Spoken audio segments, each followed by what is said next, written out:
مساء الخير عليكم، ان شاء الله كامل تكونوا بخير ومهنيين في حياتكم. راكم مع شيف هلا. جبت لكم يعني الوصفه تاع اليوم بعد ما كثر الطلب، بعد ما بارطاجيت لي فوتو تاع الجبن اللي حضرته، الجبن السوري. يعني هذا الجبن العكاوي، والثاني كاين الجبن يعني لبن مصفى كما يقولوا. يعني عندهم في الفطور تاعهم تاع الصباح ياكلوا هادو، ياكلوا يعني يقولهم مع الحواضر. فوالا انا اليوم جبت لكم الوصفه يعني كثر الطلب عليها كما قلت لكم، بطريقه سهله موجوده في كل بيت. ديفوا تشروا الحليب ويخسر لكم، ولا حتى اذا ما خسر لكمش تقدروا من كيس ولا زوج اكياس تاع كيما هنا درت انا، استعملت 4 اكياس تاع الحليب. شوفوا يعني خرجت لي كميه لا باس بها. هنا نديروا الحليب تاعنا فوق النار حتى يدفى.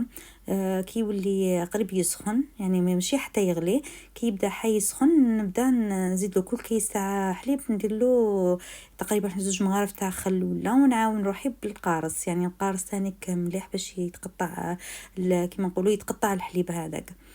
كما كنت تشوفوا هنا ما يجي حي يغلي يولوا هكا اطراف تاع الجبن نصفيوهم. يعني هنا يكون عندنا شاش ولا قماش هكا خاص بالجبن، وتكون عندنا مصفات من تحتها، نقعدوا نصفيوه هكذا حتى نكملوا هذاك الجبن نجبدوه كامل من الماء هذاك. كما كنتم تشوفوا هنا يعني كي تصفوه حيولي قطعه واحده، حيدي الشكل تاع المول اللي حطيتوه فيه. يعني شوفوا هنايا نصفوه كامل من الماء. في هذه المرحله تحبوا ديروا الملح، تحبوا ما ديروش. حتى السانوج تحبوا تستعملوه، تحبوا لا.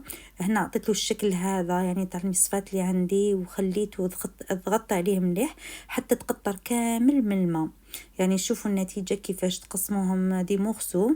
واذا كنت حتخبيه مدة طويلة، هذاك الماء اللي نحيناه ديروا فيه الملح وغطسوه ونحوه، شهية طيبة.